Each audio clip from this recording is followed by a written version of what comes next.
Hi, my name is Lily Linkus, and my first thought when I found out that I was assigned to introduce Hita was, yes, OMG, I am so lucky to be assigned to Hita. But that suddenly turned into stress about how I was going to sum up all that is Hita Mohan in 60 seconds. I came to the conclusion that it is simply not possible, but I'll do my best. Hita is truly a one-of-a-kind character. Her chaotic energy impresses me daily, knowing that she sleeps on average about 3 to 4 hours a night. Her loud laughs can be heard all the way down the halls, and her big, tight bear hugs are enough to bring anyone out of a bad mood. Some of the highlights of my day include linking arms with her as we walk to bio together and quick power naps at 7:30 in the morning on the couch in the senior den. One of her most special qualities, though, is her intense love for hot Cheetos. Her hot Cheeto obsession is honestly something I admire because I don't think I will love anything as much as Hita loves hot Cheetos, especially the dust. I think her brick in the senior den really sums it up well. If you haven't seen it, her brick has her handprint with bright orange hot Cheeto smears all over it. And one of my new favorite Hita quotes is, "I love it when the dust gets all over my fingers. It makes me feel special." In all seriousness, though, Hita is one of the hardest workers I have ever met and an incredible friend. And I'm so excited to hear all that you have to say today. Oh, and one more thing, Hita. Please take this as my formal apology for making fun of your heeled, off-brand Uggs you wore to school the other day. You slayed them.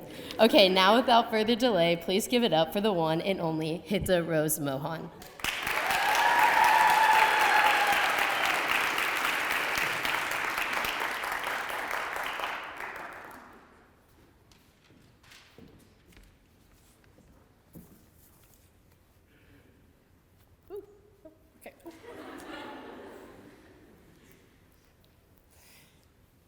I am COVID-19's worst nightmare. I, Hita, fake middle name Rose, Mohan, am a hugger. August 2021. I distinctly recall the first day of junior year. In those first minutes of AP Chem, Ms. Dunlap stated that out of all of her students, she was the most terrified of me. But with great pride, I stand here in front of you today and can declare that I have never had COVID, and therefore have never spread it. Hugs have been my method of communication for as long as I can remember. On my kindergarten report card, Ms. Taylor indicated that there were 2 areas of expertise young Hita needed to focus on: proper scissor etiquette and learning how to keep her hands to herself. While I no longer chase innocent children around the classroom offering my services as a professional hairdresser, I have never quite gotten the hang of the latter.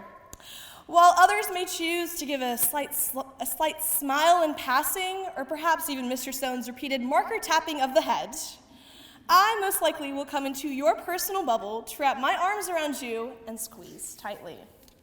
Now, the age-old saying, practice makes perfect, unfortunately does not apply to me in this case. Yes, I am a hugger, but I'm not a very good one. In fact, Amelia Quinlan once told me that she would rather hug a porcupine instead of me. My best friends ration my hugs for the year, only lowering themselves to hug me on specific occasions. My birthday, their birthday, and a few days of my choosing. But with the sheer number of hugs I give on a daily basis, I have cultivated a collection of hugs for any possible moment. There's the "I just failed a calculus test 1 week before the quarter ends" hug, a time when retake grades are low and daily grades are lower. This hug involves a gentle push to my shoulder so all reluctant tears can remain unseen from onlookers. The "please, please, please don't leave us" hug has been specifically allocated for early March for the past 3 years, when it comes to the inevitable time for mock trial leadership to pass on the reins.